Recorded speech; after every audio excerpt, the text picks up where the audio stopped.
Hi, everybody. I'm Tom Hafer, the host of the Parish Podcast, and welcome to this edition. The Parish Podcast is available in audio-only form on Spotify, iTunes, and wherever you find podcasts.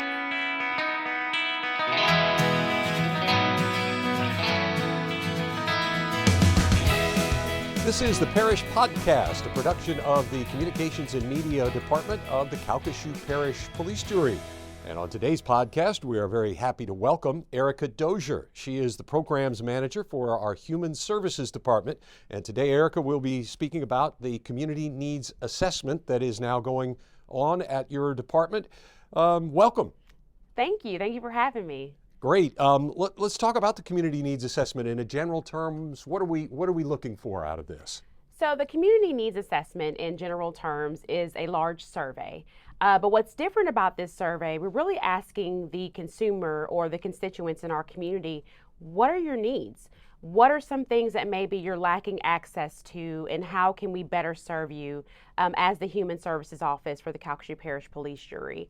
So it's a series of questions, everything from household needs to educational needs, needs concerning employment to health care. We just really want to get a large view of maybe what could be going on in a home. And then from that information, we can assess, are we aligning with our service delivery to meet these needs? And if not, what do we need to do differently in human services? That was a terrific answer. By the way, very important, this is an acronym-free and jargon-free podcast. We do not want to speak like we're government bureaucrats, even though we kind of are. So just a warning, if you do dive into acronyms, you may be assessed a 5-yard penalty. Okay. There are a few minor exceptions that are allowable, but we thought that maybe it would be important for you to know that.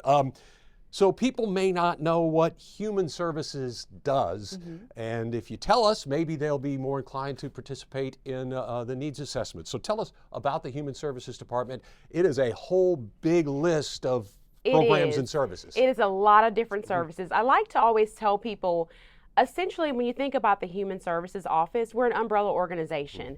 We have a lot of different programming under one roof that we're able to connect families to in our community. So in the office I work at, I'm at 2001 Moling Street, we have the housing component, which is probably our largest and oldest program that's in Human Services, where we have our Section 8 program, we have asset builders for home ownership, housing counseling for individuals who may need just a little bit of encouragement and support and resources on budgeting and financial management if they're in hopes of becoming a homeowner one day. We also have our coordinated entry program that works with individuals who are experiencing homelessness. We are considered one of the access points for Calcasieu Parish, where we can connect individuals to real-time services and resources when they're ready to step out of homelessness, because it is a process for those individuals to feel like they can trust someone and open up and really talk about what their needs are. We also have permanent supportive housing. So individuals who may be diagnosed with some type of disability are able to get housing services as well. We also have utility assistance. We have rental assistance. We have our community services block grant, which is our most flexible grant that we have at the parish that really encompasses connecting people to resources for economic stability. So with our community service block grant, we are supplying individuals with maybe a TWIC or safety car for them to go to work. It could be now that you have the job but you can't afford the uniforms, we can assist with that cost. If for whatever reason you're needing help with your tuition payment for school, we can help with that cost. Also infrastructure needs. We have a really cool initiative that's coming up in March, where we're going to be partnering with the Home Builders Association and SLIC, along with Calcasieu Council on Aging, and of course our Human Services team, to build ramps at people's homes so they can have more accessibility when they're wheelchair bound. So we have all these different things that are happening in the Community Service Block Grant, and essentially the Community Needs Assessment is one of the charges that goes along with that particular grant. It's part of our organizational standard to make sure that every 3 years this assessment is done, because this particular program is so fluid and vast with what we can provide to the community. We want to make sure, are we meeting those needs, or are there gaps that we need to fill? And if so, we can go back to the table and be really strategic about how we can channel that money to meet the need of our community. This is going to be the very easiest podcast I've ever hosted because you're going to explain everything without me even having to ask the questions. Erika Doshier, give us a little bit about your background. Where are you from? How long have you been with the police jury? And just tell us about Erika. Okay, I'm born and raised here in Lake Charles, graduate of Barb High School and McNeese State University. I received my master's degree in public administration from UTA in Arlington. Before working here, I've only been here 2 years, so I'm still fairly new, is what I always tell people. I worked for a family and youth counseling agency. I started there back in 2005 in an entry-level position and worked there for 16 and a half years. I became the first female and African-American forensic interviewer for the state of Louisiana, where I was considered mastery level in my skill. So my role at Family and Youth was managing the day-to-day operations for the CASA program, which stands for Court Appointed Special Advocates, and for the Children Advocacy Center. But beyond that, I was an interviewer. So I would sit and talk to children all day about their experience with abuse and get very detailed information that would then be used for prosecution at a later date. So I did that work for years and then worked up to vice president of the organization and decided to go back to school and take a leap. And I was fortunate enough to be hired on to the parish. Outstanding. Well, let's get back into the community needs assessment. Give us some of the basics on it. How do you get there? How long is this going to last? And what sort of things are we looking for? So you can visit our website. It actually at the very top of the website, you can see a link for the assessment. You can go to social media. We have postings on Facebook. We also have QR codes posted up in our office. If for whatever reason you're passing by the building and you remember, you can scan that QR code. It only takes about a few minutes to run through it, maybe about 10 at the most, if you have a lot of information that you want to put in the assessment. And I also encourage individuals, once you're done with the assessment, click the link to be connected back to our office. You can get updates on things that are coming up or different initiatives that may be rolling out through the Human Services Office. And that information is going to be made available to us in real time as those assessment responses come in. And it'll cut off March 31st. So we're giving time for the community to really give us feedback. So we've been boosting, talking about it so everyone can take the assessment. And it's not just for constituents that we're serving. I've encouraged employees as well. Let us know, what are the needs? What are those gaps in services? We want to hear from everyone. And then we're going to compile that information and move forward with a strategy. Are you seeking input from the advocacy groups or other agencies that might be involved in some of these programs? All groups that we work with, different stakeholders, advocacy groups, mission-based, nonprofit organizations, and of course the people that we work with every day within the office, because everyone's voice matters when it comes to the community needs assessment. There may be needs that employees have that they haven't shared yet. We want to make sure we can meet their need also. All right, you're going to gather all this information together. What are you going to do with the information once you have it? How are you going to process it? What are you going to do? So it's compiled in a book that we are then going to share with everyone. It first goes to our advisory board to give them feedback. And then from there, we use that material to advocate for how we can align the grant funding that we have through the Community Services Block Grant to meet those needs. And also it'll be a checks and balances for us because we do have programming in place and we want to make sure, are those programs still effective? And if not, how do we need to realign things to make sure we're still effective at meeting our community with whatever need they may have? You are listening to the Parish Podcast. It is a production of the Communications and Media Department of the Calcasieu Parish Police Jury. We're speaking with Programs Manager for our Human Services Department, Erika Doshier, and we're talking about the Community Needs Assessment that is currently ongoing to gather information from the public.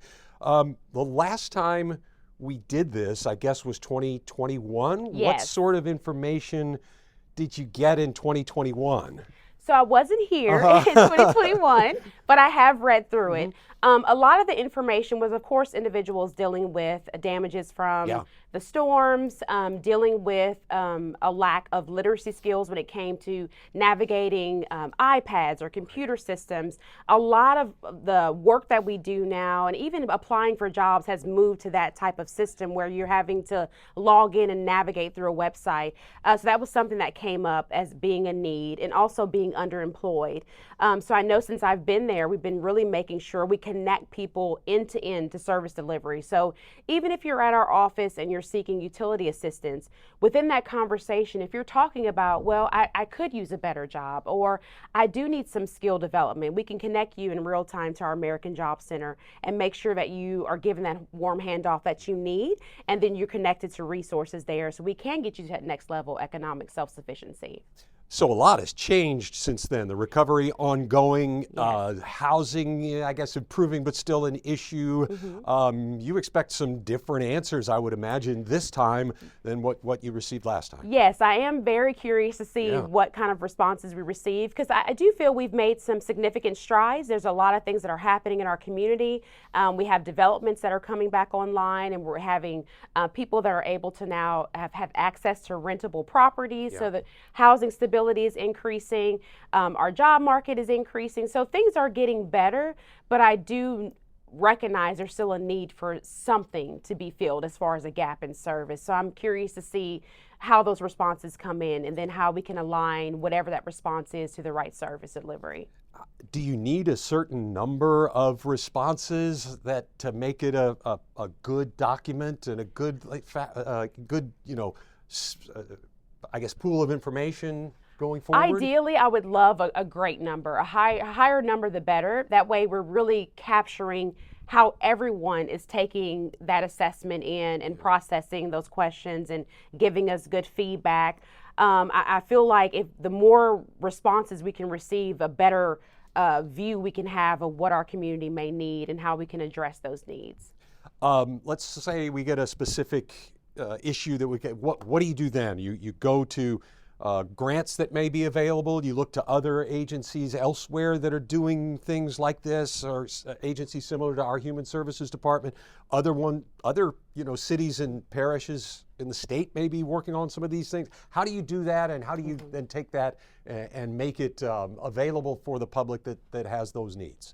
Well, our biggest thing is relationship building. I always tell people what makes us so unique in human services is our relationships. We operate utilizing federal funding, but we also are connected to a variety of different community organizations. So a lot of times what happens, we'll sit at those supervisor level meetings and discuss what those needs are. And if for whatever reason something we're not providing, who can we partner with?